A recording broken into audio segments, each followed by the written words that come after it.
Good morning students. आज हम 5.2 exercise के अंदर क्वेश्चन नंबर 3 सॉल्व करने वाले हैं। लेकिन क्वेश्चन नंबर 3 को सॉल्व करने से पहले हम समांतर श्रेणी के व्यापक रूप, जिसे हम मानक रूप भी कहते हैं, इसके बारे में अध्ययन करेंगे। समांतर श्रेणी का मानक रूप क्या होता है, मतलब इसका व्यापक रूप क्या होता है। तो समांतर श्रेणी में जो प्रथम पद होता है, पहला जो पद होता है उसको हम A1 या ए कहते हैं। पहले पद को हम A1 भी कहते हैं और ए भी कहते हैं। दूसरा जो पद होता है, सेकंड जो टर्म होती है, जिसे हम बोलते हैं A2। तो दूसरे पद का जो व्यापक रूप होता है वो होता है A प्लस डी, ठीक है। जबकि जो तीसरी टर्म होती है, तीसरा जो पद होता है, इसका मानक रूप होता है A प्लस 2D, इस तरीके से। और चौथी टर्म का मानक रूप होता है A प्लस 3D। ये पांचवी टर्म का मानक रूप होता है A प्लस 4D। और जो 6 वाले टर्म है A6, छठे नंबर का जो पद है उसका मानक रूप यानी व्यापक रूप होता है A प्लस 5D। तो इस प्रकार से ये क्रम आगे तक चलता जाएगा और हम किसी भी पद का मानक रूप ज्ञात कर सकते हैं। अब आप कहेंगे साहब ये मानक रूप कहाँ से आया और किस तरीके से आया और ये हमारे किस प्रकार से काम में आता, ठीक है। इसके बारे में हम अध्ययन करेंगे। पहले मैं आपको ये बताऊंगा कि ये मानक रूप किस प्रकार से मतलब तैयार हुआ, किस तरह से आता है। तो आपको मैंने कल एक फार्मूला बताया था। देखिए पहले मैं मानक रूप बताता हूँ, मानक रूप कैसे बनाइए। कल मैंने आपको पिछली क्लास के अंदर एक फार्मूला बताया था। समांतर श्रेणी में nवा पद ज्ञात करने के लिए हम एक फार्मूला काम में लेते हैं, जिसे हम बोलते हैं an equal to a plus bracket में n माइनस 1 इंटू डी। ये मैंने आपको फार्मूला बताया था। इस फार्मूले से हम समांतर श्रेणी में किसी भी पद को ज्ञात कर सकते हैं। तो इसी फार्मूले के आधार पर हमारा मानक रूप यानी समांतर श्रेणी का व्यापक रूप तैयार होता है। अब देखिए n बराबर अगर हम 1 लेते हैं तो n का मतलब है पद का नंबर, किसी टर्म का नंबर, मतलब कौन से नंबर की टर्म आपको ज्ञात करनी है।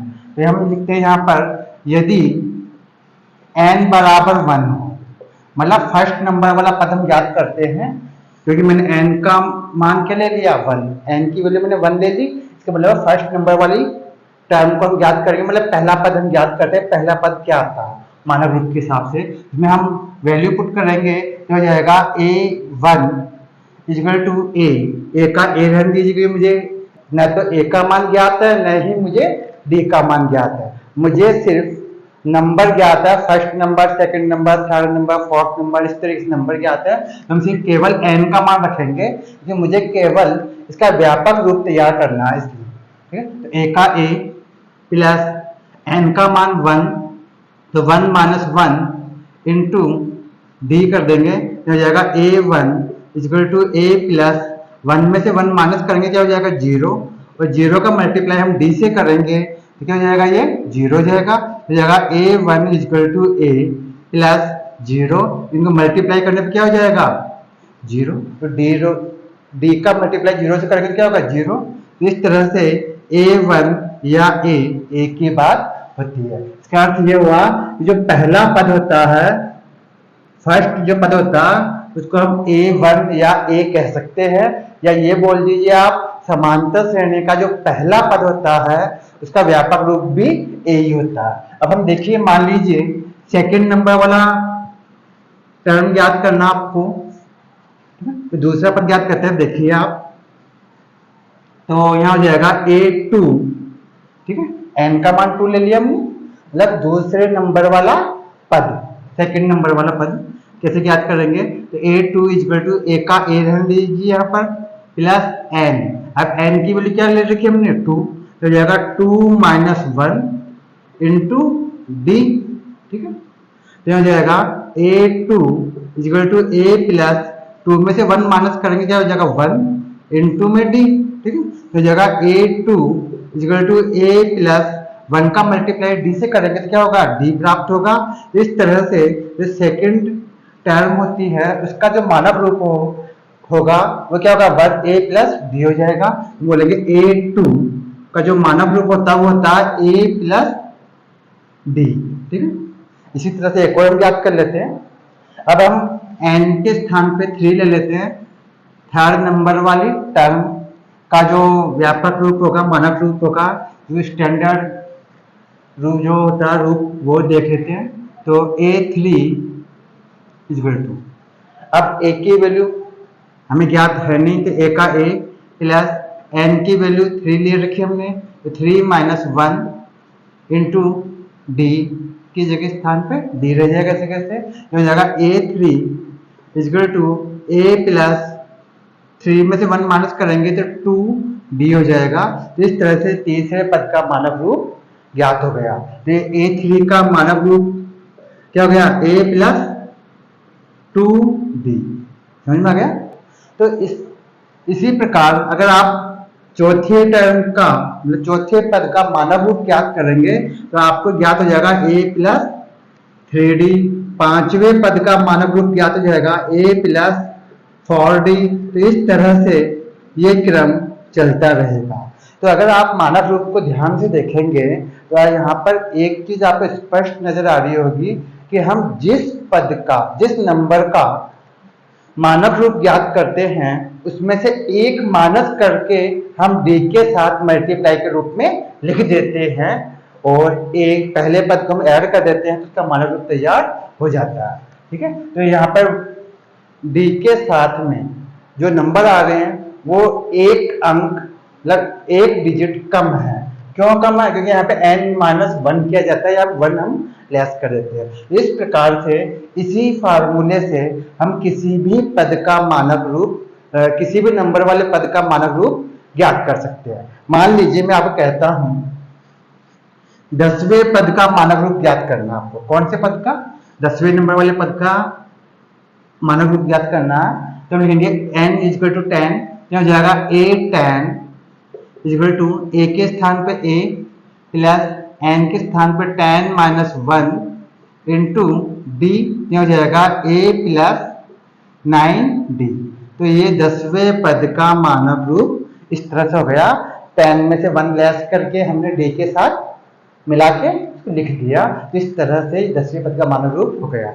इसी प्रकार आप किसी भी पद का मानक रूप ज्ञात कर सकते हैं। अब आप ये कहेंगे कि सर ये मानक रूप हमारे किस काम में आ सकते हैं और इससे हमें क्या फायदा होगा।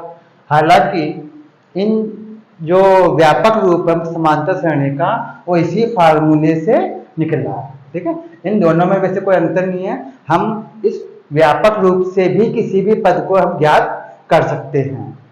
अब देखिए हम इसके और उपयोग किस प्रकार से ले सकते हैं, इसको किस प्रकार यूज में ले सकते हैं मानक रूप को क्वेश्चन को सॉल्व करने के अंदर। तो आपके क्वेश्चन नंबर 3 दिया गया है, इसके अंदर हम मानक रूप को काम में लेंगे सॉल्व करने के लिए। ठीक है, आप देखिए कैसे। देखिए आपको क्वेश्चन नंबर 3 दिया गया है। जो फर्स्ट क्वेश्चन ये दिया गया है जिसमें आपको प्रथम पद a1 और आपको a3 की वैल्यू ज्ञात है, जबकि आपको a2 मतलब सेकंड नंबर वाला टर्म मतलब पद आपको ज्ञात करना है। ठीक है, तो देखिए इसके अंदर आपको एक तो दिया हुआ a1 या a का मान आपको दिया गया 2, जिसको हम बोलते हैं प्रथम पद। ठीक है, एक तो आपको ये दिया गया है प्रथम पद जिसको हम बोलते हैं।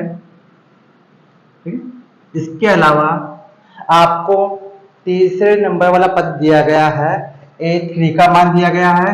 ये a1 a2 आपको ज्ञात करना है, जबकि आपको a3 दिया गया है। a3 का मान कितना दिया गया है 26। अब आपको मैं जस्ट अभी बताया था a3 का मानक रूप क्या होता है, तो आप कहेंगे a3 का मानक रूप होता है a प्लस 2d।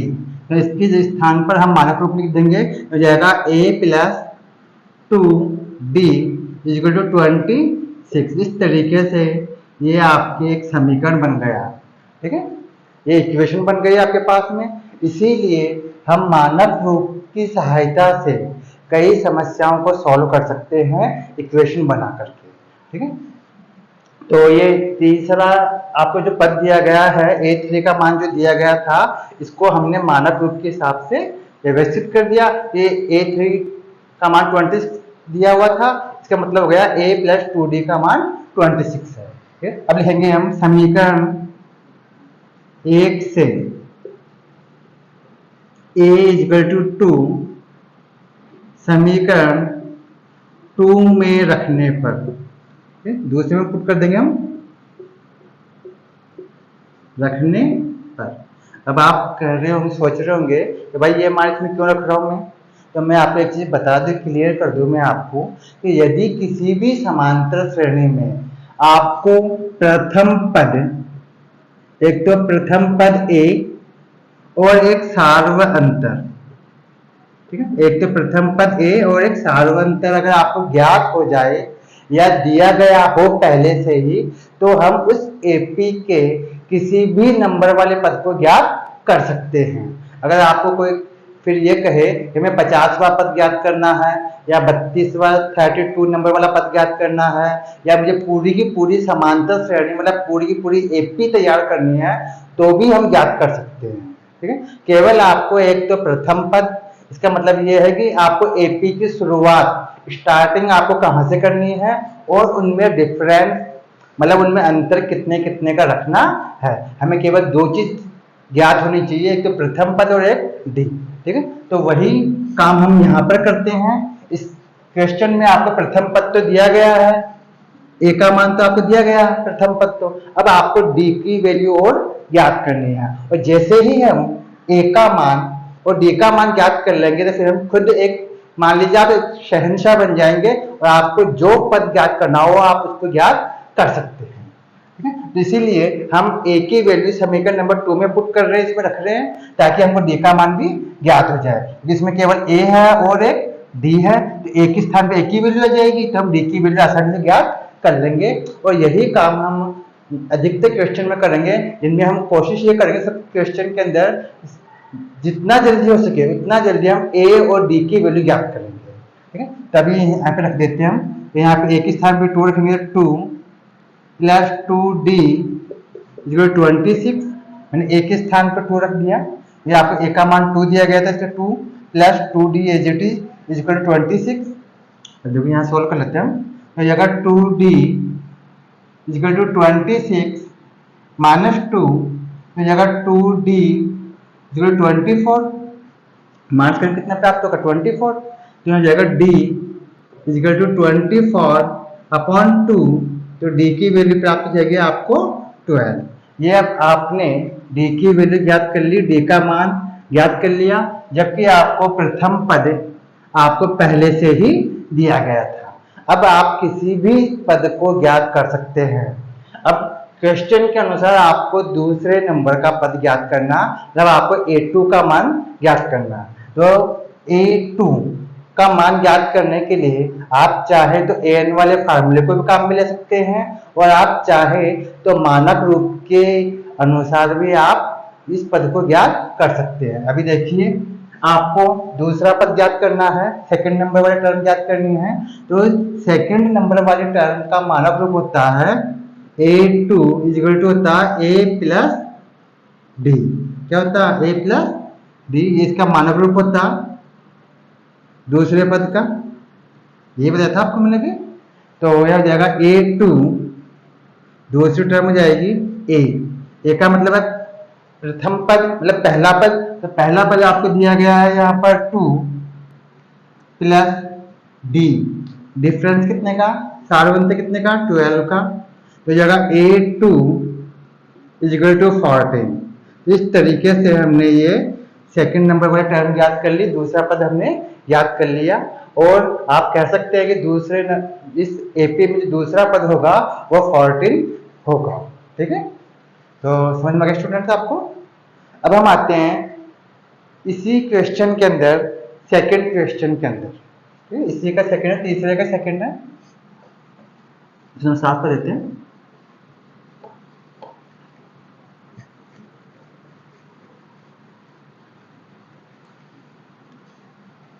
अब देखिए सेकंड क्वेश्चन पे आते हैं, जिसमें आपको प्रथम पद नहीं दिया हुआ, प्रथम पद भी दिया हुआ नहीं है। सेकंड जो टर्म है वो आपकी 13 है, थर्ड जो टर्म है वो भी आपको ज्ञात नहीं है, आपको खुद को ज्ञात करनी है। और जो फोर्थ नंबर वाली जो टर्म है वो आपको दी गई है 3। ठीक है, तब आपको ये जो खाली बॉक्सेज है इनमें कौन सी संख्या है, मतलब कौन से नंबर आएंगे, ये आपको ज्ञात करना है। ये एक एपी है। ठीक है, वो वाला पद दिया गया है। ठीक है, तो एक तो आप इसमें दिया गया है 8 2 का मान, तो 8 2 का मान आपको दिया गया है 13, तो इसको हम मानक रूप के अनुसार लिखेंगे। ये हो जाएगा 8 2 का मान होता है, मानक रूप होता है a प्लस डी। ठीक है, a plus d is equal to 13। ये हो गया आपके पास समीकरण नंबर 1। आपको दूसरा पद दिया गया था, इसको हमने मानक रूप के हिसाब से एक समीकरण बना लिया, तो a plus d is equal to 13 हो गया। अब एक आपको दिया गया 4th नंबर वाला टर्म, चौथे नंबर वाला पद, तो ये लिखेंगे a4 इज इक्वल टू 3। इसको हम कह सकते हैं या a plus 3d is equal to 3। ये आपके पास सेकंड समीकरण हो गया। अब इस क्वेश्चन में भी हमारा मेन मकसद यही रहेगा कि हम किसी भी प्रकार एक तो प्रथम पद a और एक d, ठीक है, सार्वंत्र ज्ञात कर ले तो हम इस समांतर श्रेणी के किसी भी पद को ज्ञात कर सकते हैं। ठीक है, अब देखिए आपके समीकरण फर्स्ट का आप देखेंगे तो इसमें a और d है, समीकरण सेकंड को देखेंगे तो इसमें भी a और d की वैल्यू इसमें आ रही है, इसमें भी दिए गए हैं ये चर मान। तो हम समीकरण 1 और 2 को विलोपन विधि से सॉल्व करेंगे और a और d का मान ज्ञात करेंगे पहले। ठीक है, हम लिखेंगे समीकरण 1 व 2 से, समीकरण फर्स्ट और सेकंड को हम सॉल्व कर लेते हैं विलोपन विधि से। तो अब देखिए इसके लिए हम दोनों समीकरण ऊपर नीचे लिख के इनमें ऐड जोड़ या घटाव करेंगे। पहले लिख दिया a plus 3d is equal to 3, ये समीकरण नंबर 2 है। जबकि समीकरण नंबर 1 आपके पास में है a plus d is equal to 13, ये समीकरण नंबर 1 है। अब देखिए यहाँ पर एक टर्म a है, ऊपर भी यहाँ पे a है, यहाँ भी नीचे a है। इसको विलोपन करने के लिए हम क्या करेंगे, घटाव करेंगे। मैंने आपको पिछली एक्सरसाइज के अंदर आपको बताई थी विलोपन विधि के बारे में बताया था कि विलोपन विधि से हम इक्वेशन को किस प्रकार से सॉल्व करते हैं। ठीक है, तो इनके चिन्ह बदलने के लिए हम लिखेंगे घटाने पर, जिनमें घटाव करना होगा। अगर आपने नहीं देखा हो तो आप देख लीजिएगा, विलोपन विधि से समीकरण किस प्रकार सॉल्व करते हैं वो देख लीजिए। तो घटाने पर यहाँ पर, तो इसमें घटाने में क्या करते हैं, हम साइन चेंज करते हैं नीचे पदों के। ये प्लस का किसकी जगह माइनस का, ये प्लस का किसकी जगह माइनस का, यहाँ भी जाएगा ये माइनस का। तो आप देखिए यहाँ पे a से a कैंसिल हो जाएगा, ये a के प्लस का जबकि a के माइनस का है। यहाँ पर 3d में से 1d हम माइनस करेंगे तो कितना d बच जाएगा पास, 2d। ठीक है, 2d इक्वल टू, इन दोनों में भी क्या होगा, सब्सट्रैक्शन होगा, मतलब घटाव होगा। तो 13 में से 3 को माइनस करेंगे तो आपको प्राप्त होगा माइनस का 10। ठीक है, तो माइनस की संख्या अधिक है ज्यादा, इसलिए माइनस का बचेगा 10। तो d इक्वल टू हो जाएगा माइनस 10 अपॉन 2, यह जगह d इक्वल टू माइनस का 5। ठीक है, अब हम d का मान समीकरण नंबर 1 या 2 में रख करके a का मान भी ज्ञात कर लेंगे। ठीक है, इसका मान ज्ञात करेंगे, a का मान देंगे d इक्वल टू माइनस 5, समीकरण फर्स्ट में रख देते हैं हम अभी तो। आप चाहे तो समीकरण 2 में भी रख सकते हैं, इसको ध्यान से समझ लेना। विलोपन विधि के अलावा अगर आप चाहे तो इसको प्रतिस्थापन विधि से भी सॉल्व कर सकते हैं। ठीक है, अभी विलोपन विधि से सॉल्व करने में आसानी थी, इसलिए मैंने विलोपन विधि से ही इनको सॉल्व किया है। और अगर आपको विलोपन विधि भी नहीं आती हो तो आप पिछली वाली क्लासेस के अंदर विलोपन विधि के बारे में मैंने बताया था, आप उनको देख लीजिएगा ताकि आपको कोई प्रॉब्लम नहीं आएगी इसके अंदर फिर। ठीक है, तो d इक्वल टू माइनस 5 अभी हम समीकरण 1 में रख रहे हैं। समीकरण 1 में रखने पर समीकरण 1 के आपके पास में a plus d equal to 13, तो यहाँ पे d के स्थान पर d की वैल्यू रखेंगे हम। साफ कर दें यहाँ से।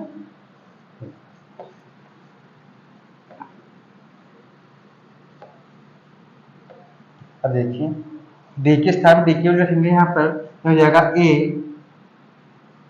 प्लस d का मान माइनस 5 इजिकल टू 13 हो जाएगा a माइनस 5 इजिकल टू 13 हो जाएगा a इजिकल टू 13 प्लस 5, तो हो जाएगा a का मान आपको प्राप्त होगा 18।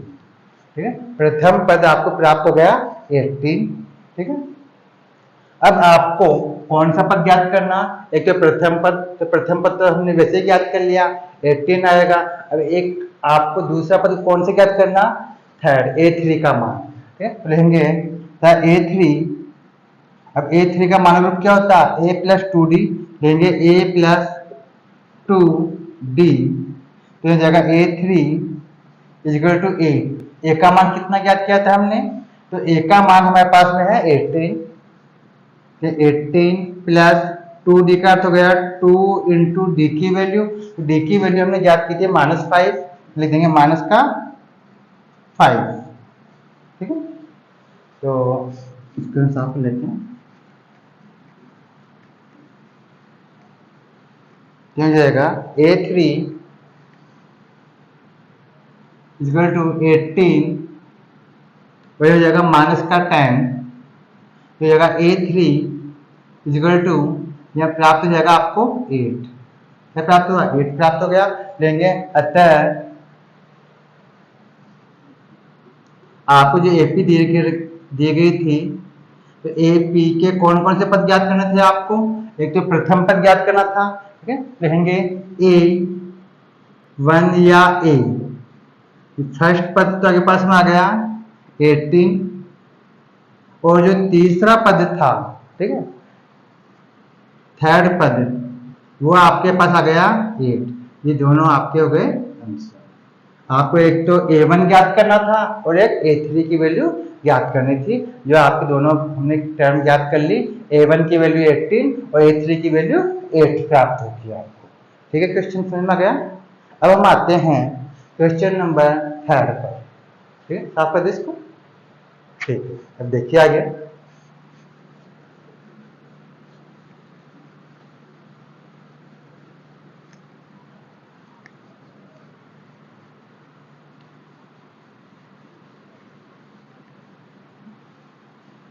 अब थर्ड क्वेश्चन पे आते हैं हम।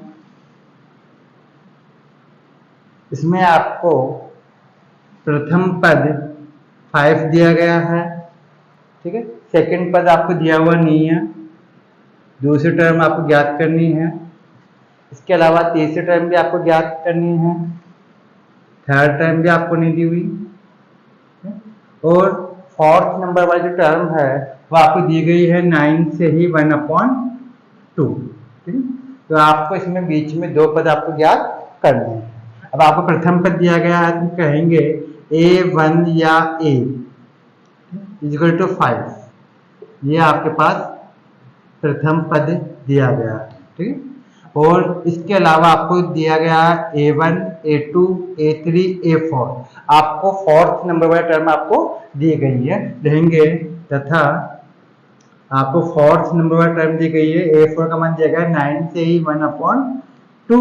ठीक है, तो अब a4 मतलब चौथे पद का जो मानव रूप होता है वो क्या होता है, तो हम कहेंगे a प्लस 3d होता है। इसकी स्थान में लिखेंगे हम a plus 3d equal to 9 से ही 1/2। ये आपके पास समीकरण नंबर 2 तैयार हो गया। अब देखिए समीकरण फर्स्ट में आपको a का मान ज्ञात है, तो क्यों ना हम ये a का मान समीकरण नंबर 2 में पुट कर दे, इसमें रख दे। इसमें रखते ही आपको d की वैल्यू ज्ञात हो जाएगी, और जैसे ही आपको d की वैल्यू ज्ञात हो जाएगी तो हम इस AP के सभी पदों को ज्ञात कर सकते हैं जो भी आपको ज्ञात करने के लिए दिया गया है। लिखेंगे समीकरण 1 से a इक्वल टू 5 समीकरण 2 में रखने पर, सेकंड में रख देंगे हम, आपको a का मान ज्ञात है यहाँ पहले से ही, तो यहाँ पर a के स्थान रखेंगे, यहाँ हो जाएगा 5 प्लस 3d इक्वल टू 9 से ही 1/2। तब 5 का हम इधर लेके आएंगे, ये हो जाएगा 3d इक्वल टू, इसको भी हम सिंपल फ्रैक्शन के रूप में चेंज कर लेते हैं, ये मिश्र भिन्न है, सरल भिन्न में चेंज कर लेते हैं। तो 2 का मल्टीप्लाई 9 से करेंगे कितना हो जाएगा 18, और 18 में 1 को ऐड करेंगे कितना हो जाएगा 19, तो हो जाएगा 19/2 माइनस 5 को लेके आएंगे तो माइनस को जाएगा 5, इसके अपन हम 1 ले सकते हैं। ठीक है, यह हो जाएगा 3D इजिकल टू, यहाँ पे एलसीएम लेंगे तो 2 प्राप्त होगा, 2 का डिवाइड 2 में करेंगे 1 टाइम, 1 को मल्टीप्लाई करेंगे 19 से 19 आएगा, माइनस 1 का डिवाइड 2 में करेंगे 2, 2 का मल्टीप्लाई करेंगे अपन 5 से तो 10, तो ये जाएगा 3D इजिकल टू हो गया यहाँ पे 9/2, 9 है 9/2। अब इस 3 को हटाएंगे ये भी डिवाइड हो जाएगा, तो ये जाएगा D इजिकल टू 9/2 इंटू में 3। ठीक है, ये भी डिवाइड के रूप में आ जाएगा। अब 3 से 9 डिवाइड हो जाएगा, यहाँ हो जाएगा D इजिकल टू 3/2। अब देखिए 3 बन जा 3, 3 3 जा 9, इसलिए ऊपर 3 हो जाएगा, 3 से कट जाएगा 9। इस तरह से 3/2 आपको सार्वंतर प्राप्त हो गया। आपको प्रथम पद पहले से ही ज्ञात था, सार्वंतर हमने ज्ञात कर लिया। अब हम इस एपी के किसी भी पद को ज्ञात कर सकते हैं। अब देखिए आप कौन कौन से पद ज्ञात करने हैं, तो हम साफ कर दीजिए इधर से। ठीक है,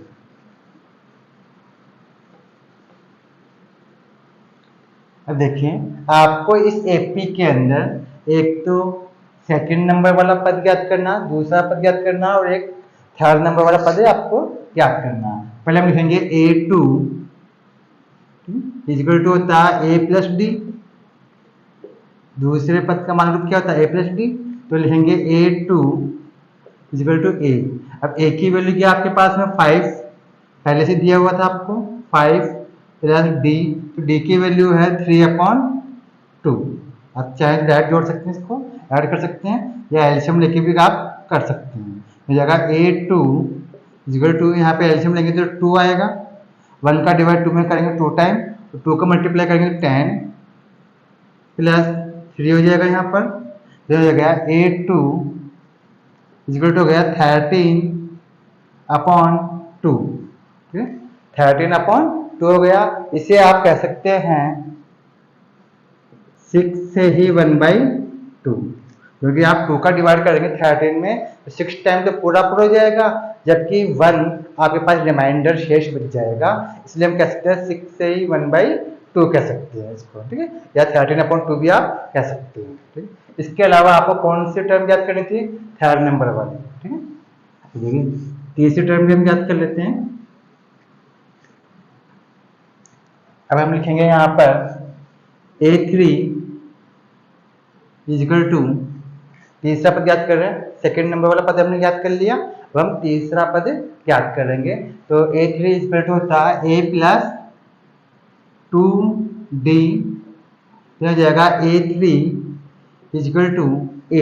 A का मतलब है प्रथम पद, प्रथम पद आपको दिया गया था 5, यहाँ हो गया 5 प्लस 2D का अर्थ हो गया 2 इंटू डी की वैल्यू, यहाँ पे D की वैल्यू क्या है आपके पास में 3/2, 3/2, तो यहाँ 2 से 2 ये कैंसिल हो जाएगा, तो हो जाएगा A3 इजिकल टू 5 प्लस 3, तो यहाँ पे हो गया A3 इजिकल टू 8।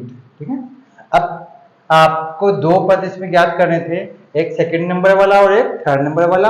हम दोनों पद ज्ञात कर लिए। A2 मतलब दूसरे नंबर का जो पद है वो तो आपको 6 से 1/2 प्राप्त हुआ, जबकि A3 जो तीसरे नंबर का पद है वो आपको 8 प्राप्त हो गया। अतः A2 जो दूसरा पद था वो तो है 6 से 1/2, जबकि A3 जो तीसरा पद है ये 8 आपको प्राप्त होगा। इस तरह से हमने दोनों पद ज्ञात कर लिए जो आपको ज्ञात करने के लिए दिए गए थे। अब हम आते हैं क्वेश्चन नंबर 4 पर। सुना गया? ठीक है, साथ रहते हैं हम।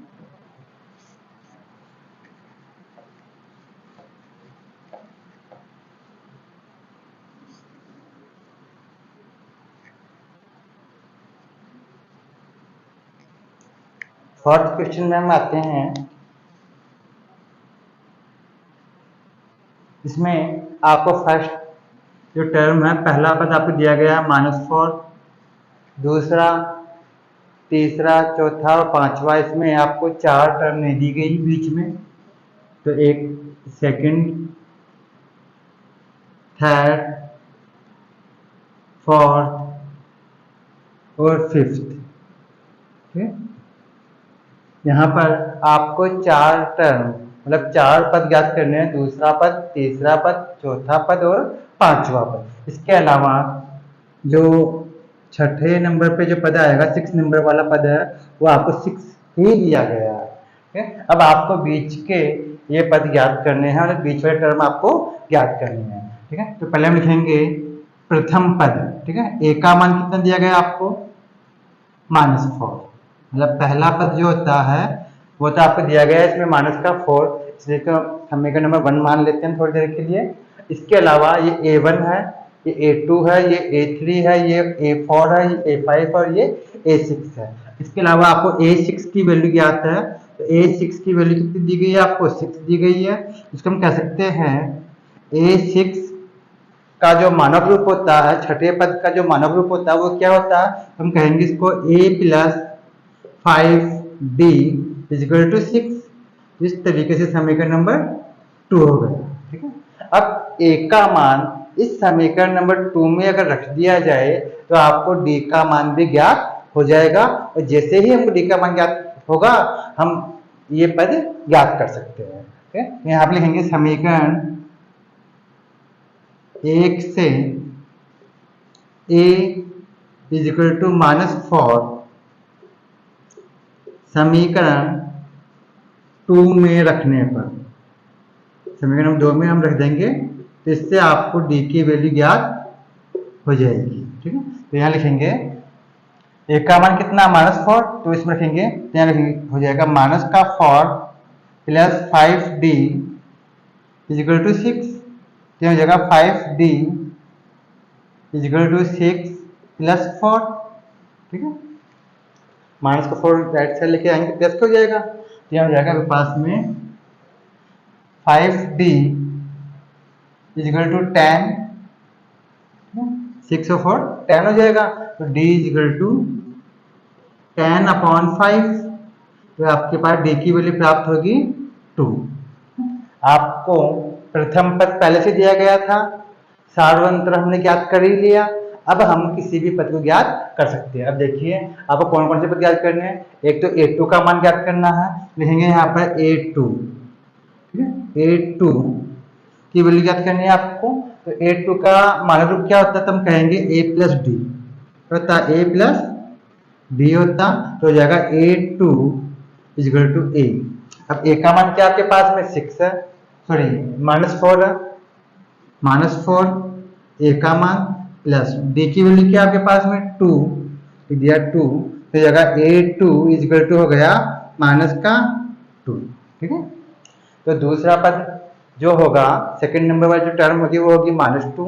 अब आपको कौन सी याद करनी है? तीसरी टर्म भी याद करनी है, आपको थर्ड टर्म भी याद करनी है, तो हम यहीं कर देते हैं, यहीं पर लिखेंगे A3 = A + 2D की जगह A3 = A।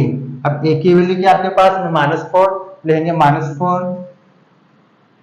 + 2D का तो गया 2 × D का मान, तो D का मान क्या है? 2, तो हो जाएगा A3 = -4 और प्लस का 4, अभी 4 से 4 कट जाएगा, यहाँ पे यहाँ हो जाएगा 0। क्या हो जाएगा? 0, 4 से 4 कट जाएगा, तो गया A3 = 0। ये तीसरी टर्म भी हमने याद कर ली। अब आपको फोर्थ नंबर वाली टर्म याद करनी है, तो A4 जो होता है इसका मान रूप क्या होता है? तो हम कहेंगे A + 3D की जगह A4 = A, तो A का मान क्या है? -4, ये प्रथम पद -4 + 3 × D का मान है यहाँ पे 2, ये हमने याद कर लिया था पहले ही, 2 की जगह A4 = -4 प्लस का 6 की जगह A4 = प्लस का 2 हो गया ये। ठीक है, और अब आप कौन सी टर्म ज्ञात करनी है, एक टर्म आपको और ज्ञात करनी है, वो है 5 नंबर वाली। इसको हम साफ कर देते हैं।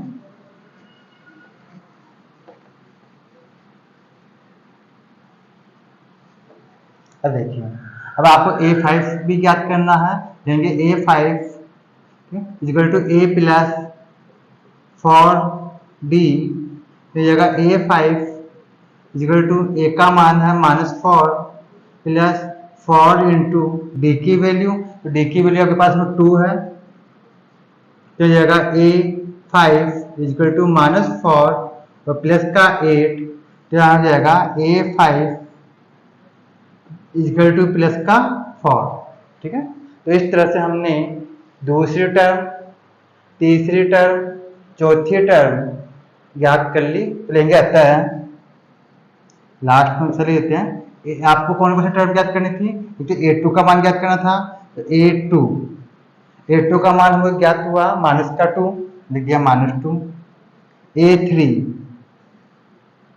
तीसरी टर्म ये हमको ज्ञात हुई 0। इसके अलावा A4, ठीक है, चौथी टर्म आपको ज्ञात हुई 2। इसके अलावा A5 पांचवी टर्म जो हमने ज्ञात की है प्लस का 4। तो इस तरह से हमने ये रिक्त स्थान वाले जो संख्याएं हैं इनको ज्ञात कर लिया। तो ये आपको -2, 0, 2 और प्लस का 4 प्राप्त होगी। इस तरह से हमारा ये आंसर हो गया। ठीक है, समझ में आ गया स्टूडेंट्स, कोई दिक्कत है? ठीक है, अब हम आते हैं क्वेश्चन नंबर 5 पर। ठीक है, क्वेश्चन नंबर 5 भी देख लेते हैं हम, साफ कर दे इसको। ठीक है, देखिए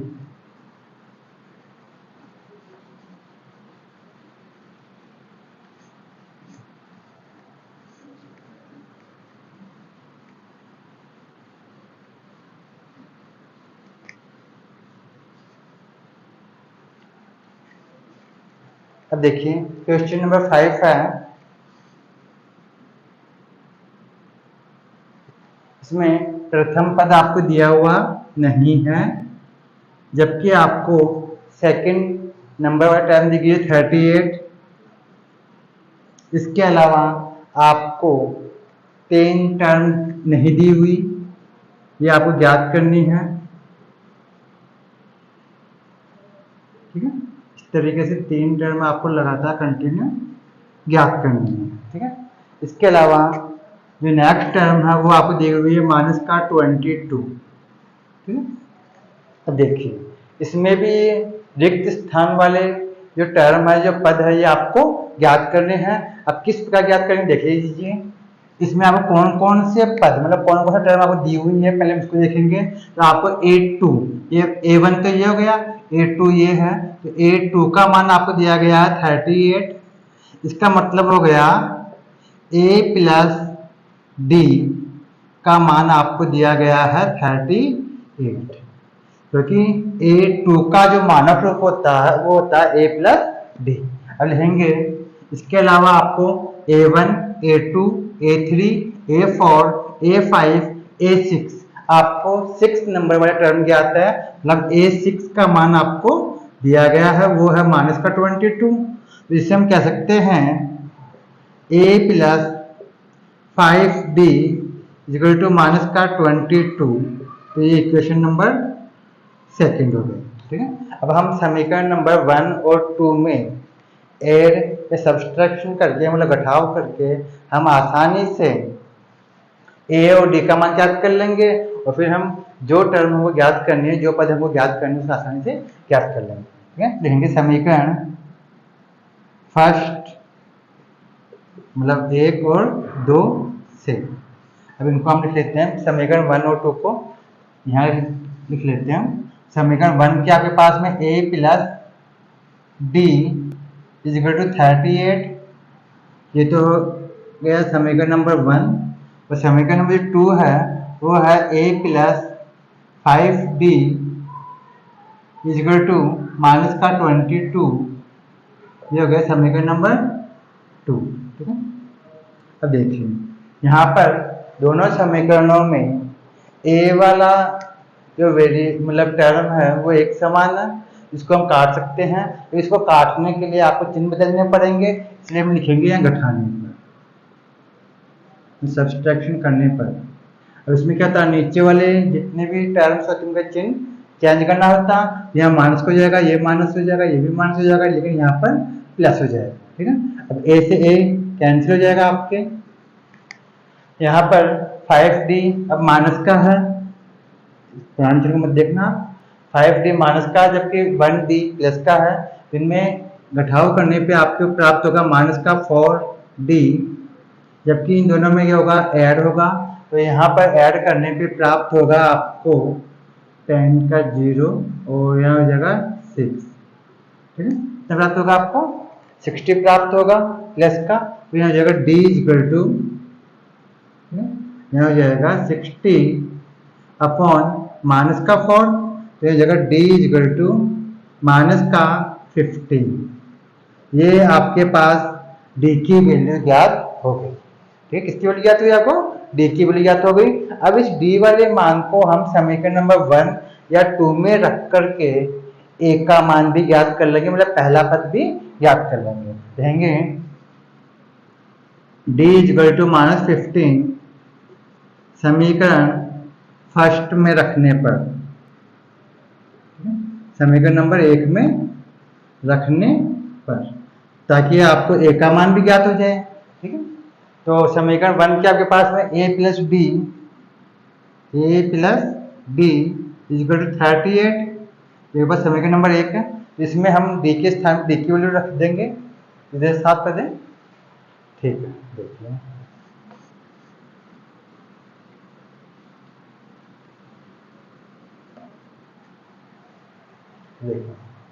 ए के स्थान पर a प्लस डी के स्थान पर डी की वैल्यू रखेंगे तो यहाँ जाएगा -15, माइनस का 15 इक्वल टू 38।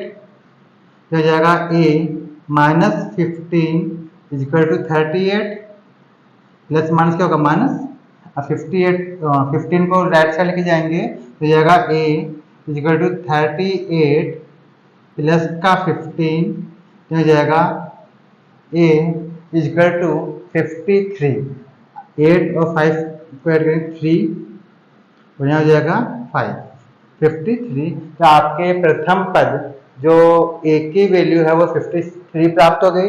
इसके अलावा अब आपको कौन कौन से पद ज्ञात करने हैं, इसके अलावा हमको थर्ड, फोर्थ और फिफ्थ टर्म और ज्ञात करनी है। ठीक है, अब लिखेंगे ये तो फर्स्ट टर्म मतलब पहला पद हो गया 53, डी की वैल्यू हमने पहले ही ज्ञात कर ली थी -15।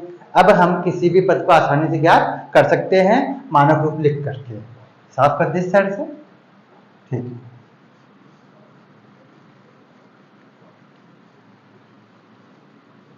अब देखिए फर्स्ट के बाद में सेकंड आपको ज्ञात था थर्ड टाइम, तो लिखेंगे a3 इक्वल टू क्या होता है a प्लस 2d। ठीक, तो a3 इक्वल टू a का मान कितना 53 प्लस 2d का तो गया 2 इंटू d का मान हमारे पास क्या था -15, ये था d का मान -15। तो लिखेंगे यहाँ पर a3 इक्वल टू 53, इन दोनों को मल्टीप्लाई करेंगे तो कितना हो जाएगा माइनस का 30, तो हो जाएगा a3 इक्वल टू माइनस करने पर हो जाएगा 23। ये तीसरा पद हमने याद कर लिया 23। अब हम फोर्थ नंबर वाला टर्म याद करेंगे, तो a4 इक्वल टू होगा a प्लस 3d, तो हो जाएगा a4 इक्वल टू a। तो a का मान हमने याद किया था अभी 53 प्लस 3d का अर्थ हो गया 3 इंटू डी का मान -15, तो हो जाएगा a4 इक्वल टू 53 और यहाँ जाएगा माइनस का 45। ठीक है, माइनस का 45 हो जाएगा। अब इनमें आप माइनस करेंगे तो आपको प्राप्त होगा a4 इक्वल टू 8, क्या होगा 8 प्राप्त होगा। तो इस तरीके से हमने चौथी टर्म भी ज्ञात कर ली। अब आपको पांचवी टर्म मतलब फिफ्थ नंबर वाली टर्म एक और ज्ञात करनी है। तो लिखेंगे यहाँ पर, यहीं कर लेते हैं, ठीक है। तो यहाँ लिखेंगे A5 is equal to A plus 4B। देखिए हम बड़ी आसानी से मानव रूप की सहायता से किसी भी पद को ज्ञात कर रहे हैं, ठीक है। तो इस तरह से ज्ञात करने में आसानी होती है, इसीलिए हमने आपको मानव रूप के बारे में बताया। तो अब A5 का मतलब A प्लस 4D, यह जगह A5 इक्वल टू A, तो A का मान है 53 प्लस 4 इंटू D की वैल्यू -15, तो यह जगह A5 इक्वल टू 53, यह जगह माइनस का 60, दोनों को मल्टीप्लाई करेंगे तो 60 प्राप्त होगा। अब इन्हें आपस में घटाव करने पे आपको प्राप्त होगा -7, ठीक है। अब देखिए जितने भी इसमें खाली ब्लैंक्स थे उन सबको हमने भर लिया। फर्स्ट पद आपको ज्ञात करना था 53, इसके अलावा थर्ड नंबर वाली टर्म हमने ज्ञात कर ली, फोर्थ नंबर वाली टर्म भी हमने ज्ञात कर ली और फिफ्थ नंबर वाली टर्म भी हमने ज्ञात कर ली। इसके अलावा आपको और कोई भी पद ज्ञात नहीं करना था। कहेंगे अच्छा है, एक तो आपको प्रथम पद ज्ञात करना था, तो A1 या A, वो तो गया 53 जो हमने ज्ञात किया है, ठीक। इसके अलावा A3 का जो मान है वो हमने ज्ञात किया 23, इसकी वैल्यू ज्ञात की, यहाँ कर देते हैं A3 equal to 23। A4 fourth number वाली जो टर्म है, चौथी जो टर्म है वह प्राप्त हुई है 8। इसके अलावा A5 मतलब पांचवी टर्म यानी पांचवा पद आपको प्राप्त हुआ -7। आपको यही पद ज्ञात करने थे जो हमने ज्ञात